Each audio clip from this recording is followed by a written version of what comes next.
साथ मैं हूं पुनीत और चलिए खबरों की करेंगे शुरुआत। छिंदवाड़ा मध्य प्रदेश की सबसे हाई प्रोफाइल सीटों में से एक है, जहां पर कमलनाथ के बेटे नकुलनाथ ने उस वक्त जीत दर्ज की थी जब पूरे प्रदेश और देश में भी कांग्रेस जो है बहुत बुरी स्थिति में थी और प्रदेश में तो कांग्रेस का सफाया हो गया था। 2019 तक छिंदवाड़ा में एक छत्र राज करने वाले कमलनाथ इस बार अपना किला नहीं बचा पाए। कमलनाथ के बेटे नकुलनाथ बीजेपी के विवेक बंटी साहू के हाथों चुनाव हारे हैं और अंतर भी अच्छा खासा है। इसके साथ ही 4 दशक तक चला कमलनाथ का करिश्मा भी खत्म हो गया।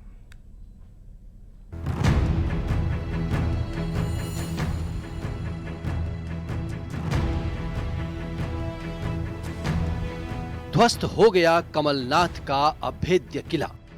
कमलनाथ के गढ़ में लहराया भगवा। दशकों बाद छिंदवाड़ा में हुआ बदलाव। चुनाव हार गए नकुलनाथ। बीजेपी के विवेक बंटी साहू ने कमलनाथ के गढ़ में उनके लाल को हरा दिया।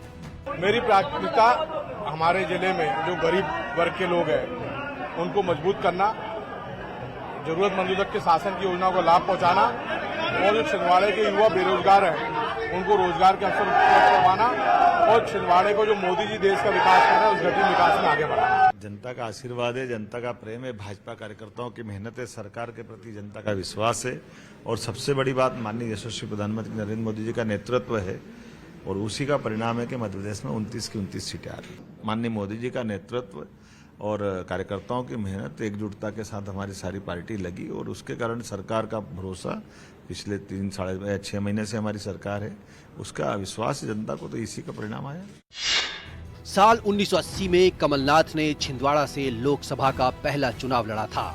उसके बाद धीरे धीरे उन्होंने इस सीट को अपने किले में तब्दील कर दिया और इस सीट पर बैठे बैठे अपने राजनीतिक रसूख का विस्तार पूरे महाकौशल तक कर लिया। एक वक्त ऐसा भी आया जब प्रदेश का सबसे बड़ा चेहरा वे बन गए और सूबे की सत्ता के सर्वोच्च शिखर पर काबिज हुए। ये सब कुछ हुआ छिंदवाड़ा की सीट पर कब्जे की बदौलत। साल बदलते गए, चुनाव आते जाते रहे, लेकिन नहीं बदली तो कमलनाथ की किस्मत। 1980, 1984, 1989, 1991 में लगातार वो 4 बार चुनाव जीते। हवाला कांड में नाम आने के बाद कांग्रेस ने 1996 में उन्हें टिकट नहीं दिया। तब कमलनाथ ने अपनी पत्नी अलकानाथ को मैदान में उतार दिया और वो भी चुनाव जीत गई।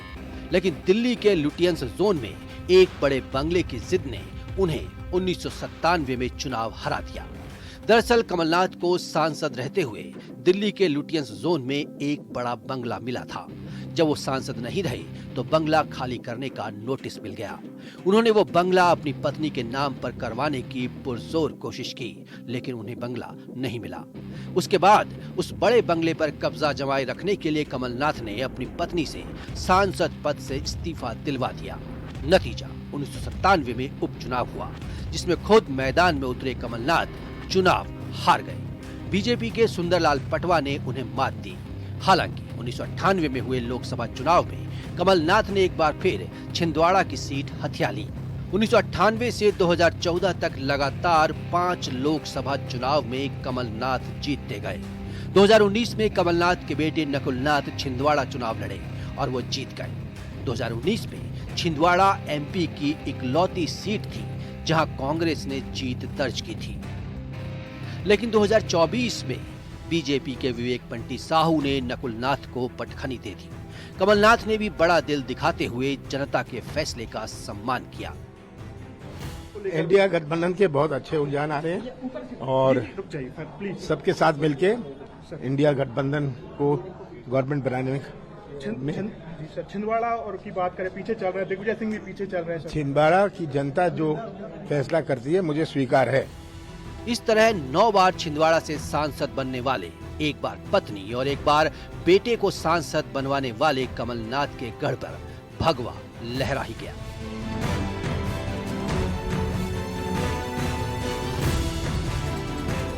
Bureau report, news 18।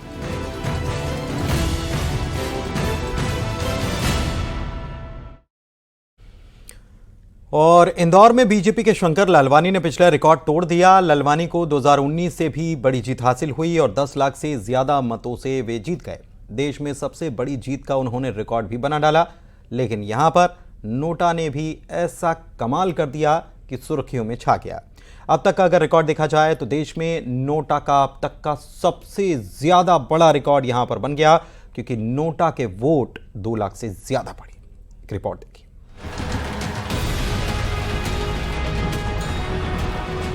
Madhya Pradesh के इंदौर ने चौंकाने वाला परिणाम दिया है। यहां बीजेपी के शंकर लालवानी देश में सबसे बड़ी जीत दर्ज करने वाले नेता बन गए हैं। 10 लाख से ज्यादा वोटों से जीत उन्होंने हासिल की। चौंकाने वाला ये रहा कि नोटा ने यहां कमाल कर दिया। नोटा के पक्ष में 2 लाख से ज्यादा वोट पड़े। यहां नोटा दूसरे स्थान पर रहा। एक तरह से इसने बीएसपी उम्मीदवार को भी पीछे छोड़ दिया। बीएसपी उम्मीदवार को 50,000 से ज्यादा वोट्स मिले, जबकि नोटा यहां 2 लाख पार हो गया और 12 उम्मीदवारों को पछाड़ते हुए दूसरा स्थान हासिल किया। इंदौर लोकसभा सीट। इंदौर से बीजेपी ने शंकर लालवानी को उतारा और जीत दर्ज की। 12 लाख से ज्यादा वोट उन्हें मिले और दूसरी बार रिकॉर्ड जीत दर्ज की। लोकसभा सीट इंदौर पर नोटा के पक्ष में 2 लाख से ज्यादा वोट पड़े। नोटा को दूसरा स्थान मिला। नोटा के नाम ये रिकॉर्ड रहा। देश में नोटा को ये रिकॉर्ड वोट्स मिले हैं। लोकसभा सीट इंदौर पर बीएसपी के संजय सोलंकी 50,000 से ज्यादा वोट्स उन्हें मिले। 2019 में जितने वोट मिले थे उससे ज्यादा वोट मिले हमें, तो ये दर्शाता है कि इंदौर की जनता मोदी जी के साथ है, बीजेपी के साथ है, विकास के साथ है। इंदौर में बीजेपी का मुकाबला एक तरह से नोटा से ही था। नामांकन के आखिरी दिन अप्रत्याशित रूप से कांग्रेस उम्मीदवार अक्षय कांति बम ने अपना नामांकन वापस ले लिया था। वो बीजेपी में शामिल हो गए थे। बम के खिलाफ इंदौर की एक अदालत ने हत्या के प्रयास के मामले में गिरफ्तारी वारंट जारी कर दिया था। कांग्रेस को इंदौर में झटका लगा, जिसके बाद कांग्रेस ने यहां नोटा को लेकर अभियान भी चलाया। शायद देश में नोटा को लेकर मुख्य सियासी दल द्वारा चलाया गया यह अपनी तरह का पहला अभियान था और इसका असर इंदौर सीट पर नतीजों में भी देखने को मिला। देश में नोटा के पक्ष में अब सर्वाधिक वोट का रिकॉर्ड इंदौर के नाम हो गया। पहले 2019 के लोकसभा चुनाव में बिहार के गोपालगंज में मतदाताओं ने नोटा के पक्ष में 51,607 वोट दिए थे। निर्वाचन आयोग ने साल 2013 से ईवीएम और मतपत्रों में नोटा का एक विकल्प उपलब्ध कराना शुरू कर दिया था और ये विकल्प ईवीएम में सबसे अंतिम होता है। 2013 में पहली बार नोटा का इस्तेमाल छत्तीसगढ़, मिजोरम, राजस्थान, मध्य प्रदेश और दिल्ली के विधानसभा चुनावों में किया गया था। Bureau report, news 18 Madhya Pradesh, Chhattisgarh. और वहीं इंदौर में बीजेपी के प्रत्याशी शंकर लालवानी ने रिकॉर्ड वोट से जीत हासिल कर ली। हालांकि इंदौर में नोटा ने भी रिकॉर्ड बनाया। नोटा को 2,18,355 वोट पड़े, तो वहीं शंकर लालवानी को 12,23,746 वोट मिले। बीजेपी के शंकर लालवानी ने कुल 11,75,092 वोट से ऐतिहासिक जीत दर्ज की। लालवानी से बात की हमारे सहयोगी ने। इंदौर के सांसद शंकर लालवानी जी इस वक्त हमारे साथ मौजूद हैं। बहुत बड़ी जीत हुई है और इस जीत को देश की सबसे बड़ी जीत मानी जा रही है। इंदौर ने एक नया रिकॉर्ड बनाया है। बड़ी जीत के लिए क्या कहेंगे? निश्चित तौर पे मोदी जी की विकास की नीतियां हैं, मोदी जी की जीत है। हमारे पार्टी के नेतृत्व में के मार्गदर्शन में जिस प्रकार कार्यकर्ताओं ने पसीना बहाया उसकी जीत है और इंदौर की एक देवतुल्य जनता की जीत है। इंदौर की जीत है। 11,75,092 वोट से आप ये चुनाव जीते हैं। श्रेय किसे देना चाहेंगे? माननीय प्रधानमंत्री जी को, भारतीय जनता पार्टी को, विकास की नीतियों को, इंदौर की जनता को, इंदौर को। पिछला चुनाव कितने वोट से जीते थे आप? 5,46,000। सीधा डबल, दोगुनी हो गई। बिल्कुल। अच्छा, क्या कहीं नोटा ने भी आपको निराश किया है? क्योंकि 2 लाख से ज्यादा वोट नोटा को भी गए। देखिए, कांग्रेस ने तो प्रचार किया था, कांग्रेस का तो उम्मीदवार था और कांग्रेस ने जिस प्रकार जोर शोर से प्रचार किया था, इंदौर की जनता ने कांग्रेस को नकारा। भारतीय जनता पार्टी की नीतियों का समर्थन किया, मोदी जी का समर्थन किया, बीजेपी का समर्थन किया। तभी हम 2019 में जितने वोट मिले थे उससे ज्यादा वोट मिले हमें, तो ये दर्शाता है कि इंदौर की जनता मोदी जी के साथ है, बीजेपी के साथ है, विकास के साथ है। मध्य प्रदेश में बीजेपी ने कमाल किया है। 29 सीट क्लीन स्वीप। ये कौन सा जादुई इस बार जादू चला है? ये किससे श्रेय देना चाहेंगे? वजह क्या रही कि 29 सीट बीजेपी के पास, और सबसे खास तौर पर छिंदवाड़ा सीट जो है सबसे बड़ा कांग्रेस का गढ़ माना जाता था, वो सीट कांग्रेस हार गई। बिल्कुल, मोदी जी के नेतृत्व में जिस प्रकार मध्य प्रदेश के संगठन ने, पार्टी कार्यकर्ताओं ने और जनता ने साथ दिया, निश्चित तौर पे ये एक बड़ा उपहार है हमारे लिए कि वर्षों बाद छिंदवाड़ा हम जीते हैं। वर्षों बाद। ईवीएम पर सवाल उठाने वाले कांग्रेस के वरिष्ठ नेता दिग्विजय सिंह चुनाव हार की तरफ है।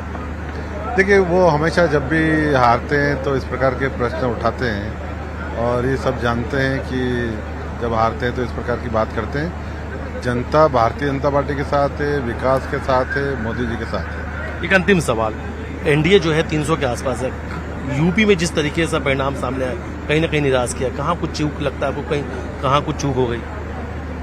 अभी फाइनल परिणाम आना बाकी है और मुझे लगता है कि माननीय प्रधानमंत्री जी के नेतृत्व में स्पष्ट बहुमत आएगा, एनडीए की सरकार बनेगी। इंदौर ने एक नया कीर्तिमान रचा है सबसे बड़ी जीत का। इंदौर के सांसद शंकर लालवानी थे हमारे साथ, उन्होंने कहा है कि ये बड़ी जीत जो है वो प्रधानमंत्री मोदी के नेतृत्व के वजह से। वीडियो जर्नलिस्ट अगले साथ मिथिलेश गुप्ता, न्यूज 18 इंदौर। एनडीए की जीत के बाद केंद्रीय उड्डयन मंत्री ज्योतिरादित्य सिंधिया ने कहा कि हमने मिलकर बीजेपी का परचम लहराया है।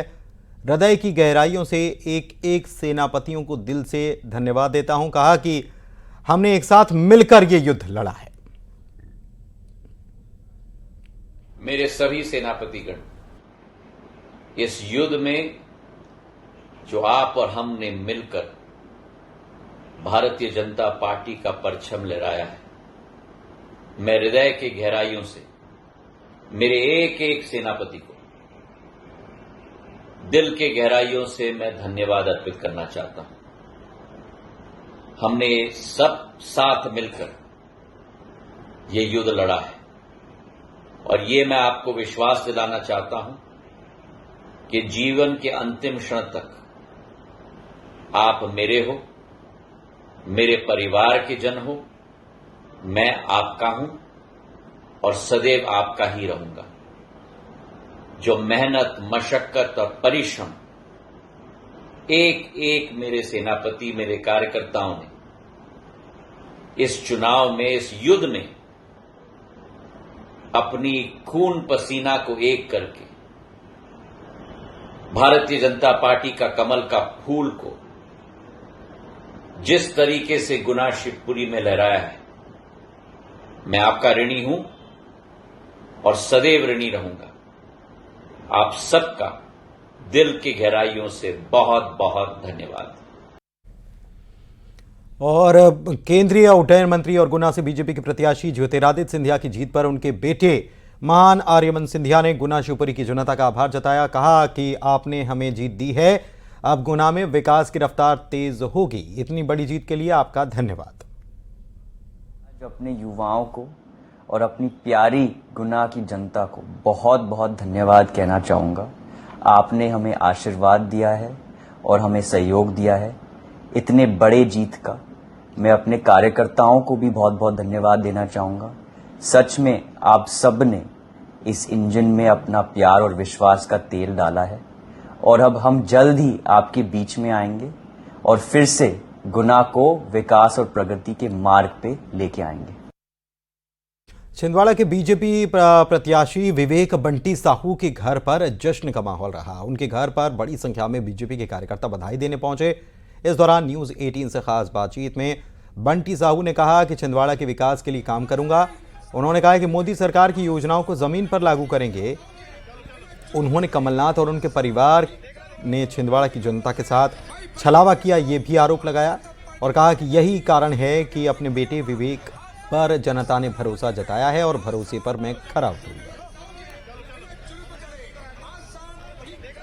कांग्रेस का गढ़ कहे जाने वाले छिंदवाड़ा में बंटी विवेक साहू ने जीत दर्ज कर लिया। आप देख सकते हैं वो अब अपने कार्यकर्ताओं के साथ निकलने वाले हैं और हम उनसे बात करेंगे कि आखिर इस जीत का श्रेय तो किसको देते हैं। सुबह में मेरी बात हुई थी तो भाई साहब, सुबह जब बात हुई आपने कहा कि हनुमान जी का आशीर्वाद आपके साथ है, अब आशीर्वाद मिल गया है, जनता के लिए क्या प्राथमिकता है?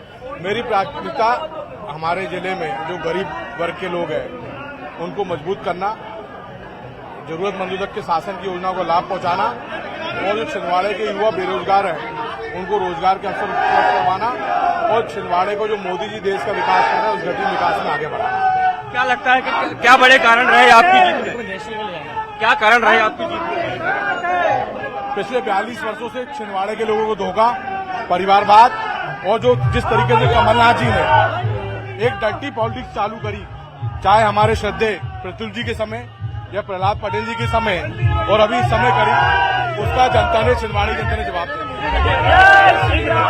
हैं कि बंटी साहू जी है जो अब अपना प्रमाण पत्र लेने के लिए अपने घर से निकल रहे हैं। वो ये कह रहे हैं कि जिस तरीके से छिंदवाड़ा की जनता को छला गया है, अब छिंदवाड़ा की जनता ने उसका बदला लिया है। कमल खलान सिंह के साथ सैलन सिंह, न्यूज 18 छिंदवाड़ा। छिंदवाड़ा में चुनाव के परिणाम आते ही छिंदवाड़ा के होने वाले सांसद विवेक बंटी साहू की सासू मां सीधे हनुमान मंदिर पहुंची और जमीन पर लेटकर हनुमान जी का आशीर्वाद लिया। दरअसल बंटी साहू की सासू मां ने दामाद की जीत के लिए भगवान से मन्नत मांगी थी, जिसके पूरा होने पर वे मंदिर पहुंची और आशीर्वाद लिया। इसके बाद विवेक बंटी साहू जीत का प्रमाण पत्र लेने पीजी कॉलेज के लिए हजारों कार्यकर्ताओं के साथ रवाना हो गए।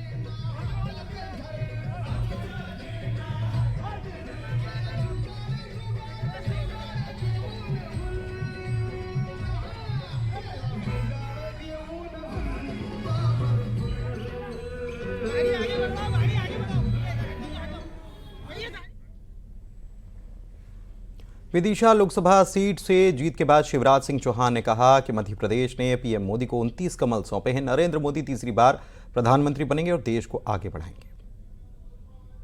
सचमुच में उनके व्यक्तित्व का और उनके नेतृत्व में भारत विकसित भारत बनेगा। दुनिया की तीसरी सबसे बड़ी अर्थव्यवस्था बनाने से लेके विकसित भारत का संकल्प पूरा होगा। इसलिए मोदी जी पर फिर विश्वास जनता ने प्रकट किया है और मेरे मन में तो बस एक ही सपना है। उस समय भी हम लोगों ने कहा था कि अब 29 कमल के फूलों की माला मध्य प्रदेश से मोदी जी के गले में डालेंगे। मैं भारतीय जनता पार्टी के प्रदेश नेतृत्व को बधाई देता हूं, कार्यकर्ताओं को बधाई देता हूं और जनता का आभार प्रकट करता हूं कि इतना विराट आशीर्वाद उन्होंने भारतीय जनता पार्टी को, मोदी जी को दिया है। छत्तीसगढ़ के सीएम विष्णुदेव साय ने बम्पर जीत के लिए जनता को धन्यवाद दिया और कहा कि जनता ने बीजेपी की नीतियों में भरोसा जताया है। के समस्त देवतुल्य मतदाता भाई बहनों का आभार व्यक्त करना चाहूंगा, उनका धन्यवाद देना चाहूंगा कि उनका आशीर्वाद भारतीय जनता पार्टी को मिला। हमारे देश के यशस्वी प्रधानमंत्री श्री नरेंद्र मोदी जी को मिला। यहाँ के मतदाता ने मोहर लगाया है तो बहुत बहुत उनको धन्यवाद बधाई देते हैं और साथ ही साथ हमारे प्रदेश के लाखों लाखों कार्यकर्ताओं को भी धन्यवाद देते हैं, जिन्होंने नौतपा जैसे तपती गर्मी में भी भारतीय जनता पार्टी को जिताने के लिए परिश्रम किया। रायपुर लोकसभा सीट पर बीजेपी के बृजमोहन अग्रवाल को जीत मिली। उन्होंने विकास उपाध्याय को मात दी और जीत के लिए उन्होंने जनता का धन्यवाद अदा किया। जिस तरह के रुझान सामने आ रहे हैं, बीजेपी जीत की हैट्रिक लगा रही है और फिलहाल हमारे साथ बातचीत करने के लिए बृजमोहन अग्रवाल जी हैं, तो सीधे उनसे ही बात करते हैं। बृजमोहन जी, बीजेपी के पक्ष में माहौल है, कैसा क्या कहेंगे? देखिए, छत्तीसगढ़ में 11 में से 10 सीटें बीजेपी जीत गई है और मुझे लगता है कि अंतिम निर्णय आने तक 11वीं सीट भी बीजेपी जीत जाएगी। एनडीए और नरेंद्र मोदी जी बहुमत के साथ में दिल्ली में सरकार बना रहे हैं, तीसरी बार प्रधानमंत्री बना रहे हैं। जो विकसित भारत की परिकल्पना है, उस परिकल्पना को साकार करने में छत्तीसगढ़, विकसित छत्तीसगढ़ बनाने की परिकल्पना को भी हम साकार करेंगे। अच्छा, रिजल्ट आने के पहले ही आपकी अग्रिम बधाई की पोस्टर्स लग गई थी। जो जनता का स्नेह, प्यार, आशीर्वाद रहा है और कार्यकर्ताओं की मेहनत रही है, उससे उनको कॉन्फिडेंस था कि हम जीतेंगे ही नहीं, जीतने का एक रिकॉर्ड भी बनाएंगे और वही रिकॉर्ड यहाँ की जनता ने बनाया है और उनका जो विश्वास है वो अब ईवीएम जब खुली तो उसमें भी सार्थक सिद्ध हुआ है। लगातार आप 8 बार विधायक रहे, अब सांसद चुने गए, जीत का श्रेय जनता को है और कार्यकर्ताओं को है और हमारी पार्टी को है और नरेंद्र मोदी जी और अमित शाह जी और नड्डा जी के नेतृत्व को और उनके कृतित्व का। तो देखिए, हमारे साथ यहाँ पर बातचीत करने के लिए रायपुर लोकसभा सीट से कैंडिडेट बृजमोहन अग्रवाल जी मौजूद हैं, जिनसे हमने तमाम मुद्दों पर बातचीत की। कैमरा पर्सन नवीन के साथ तनु वर्मा, न्यूज 18 छत्तीसगढ़, रायपुर। और छत्तीसगढ़ की बस्तर सीट पर बीजेपी को जीत हासिल हुई है। महेश कश्यप को 54,000 से ज्यादा मतों से जीत मिली है। उन्होंने कांग्रेस के उम्मीदवार कवासी लखमा को मात दी है। महेश कश्यप ने अपनी जीत को मोदी सरकार की गारंटी बताया और कहा कि अब बस्तर की आवाज सदन में गूंजेगी। बस्तर की सबसे गंभीर समस्या नक्सलवाद का जल्द खात्मा होगा और बस्तर शांत होगा। बस्तर लोकसभा सीट से महेश कश्यप ने जीत हासिल कर ली है और ये पहुंचे लगभग 50,000 से अधिक मतों से महेश कश्यप जीते। हमारे साथ मौजूद है महेश कश्यप जी, बहुत बहुत बधाई आपको। धन्यवाद। क्या कैसा रहा पूरा चुनावी समीकरण, कैसा देखते हैं? देखिए बहुत अच्छा रहा। हमारे बस्तर के सभी मतदाताओं के ऊपर मैं उनको बहुत बहुत धन्यवाद ज्ञापित करता हूँ, आभार व्यक्त करता हूँ। और बस्तर के सभी हमारे देवतुल्य कार्यकर्ता जिनके बदौलत आज मुझे जीतने का अवसर मिला है और मुझे जीत दिलाया। और आदरणीय मोदी जी का गारंटी के ऊपर पूरे देश के लोगों को भरोसा है, इसलिए मुझे बहुत अच्छा महसूस हो रहा है। आपके सामने कवासी लखमा थे। देखिए कवासी लखमा हमारे सामने कोई चुनौती नहीं। कवासी लखमा के बारे में आप जानते हैं, एक अनपढ़ गंवार व्यक्ति कभी पुलिस को तीर धनुष मारने की बात करता है, कभी कलेक्टर को कॉलर पकड़ने से नेता बनोगे बयान देता है, कभी मोदी जी को लाठी मारने की बात करता है, जिसके चलते हमारे सुकमा जैसे क्षेत्र में अच्छे पढ़े लिखे जो युवा हैं, जिनके कारण वहाँ के युवाओं को बदनामी का सामना करना पड़ रहा है, उनका क्षेत्र का छवि धूमिल हो रहा है, तो इसीलिए उन्होंने वहीं से कवासी लखमा हरा दिया है और उनको सबक सिखा दिया है। बस्तर के लिए क्या मुद्दे रहेंगे? आप दिल्ली जाएंगे, क्या देखिए बस्तर आज़ादी के 77 वर्ष के बाद जो मूलभूत सुविधाओं से वंचित है वो पूरा करना हमारा पहला प्राथमिकता होगा। और नक्सलवाद भी है। हाँ, नक्सलवाद के चलते हमारे लोगों को रोड, सड़क, बिजली, पानी, मूलभूत सुविधाओं से वंचित है, वो ना पड़ा है, उसको हम पूरा करेंगे। और 3 साल के अंदर हमारे एसएसपी गृह मंत्री ने उनको खात्मा करने का उनको संकल्प लिया है और उसको खात्मा करेंगे और यहाँ बस्तर को शांति स्थापित कर बस्तर में शांति स्थापित करेंगे। तो ये थे महेश कश्यप और इन्होंने दावा किया है कि अब ये जीत के जो दिल्ली पहुँचेंगे, सदन में पहुँचेंगे और स्वाभाविक है बस्तर की जो आवाज़ है दिल्ली में उठाएंगे। दिल्ली बस्तर की जो समस्या है उसको पूरी तरह से सदन में आवाज़ उठाएंगे और खासकर नक्सलवाद जैसे गंभीर समस्या को जल्द ही खात्मा करने की बात कही है। श्रीनिवास नायडू, न्यूज़ 18 बस्तर। और यहाँ वक्त एक ब्रेक का है। खबरों का सिलसिला लगातार जारी है, बने रहिए आप।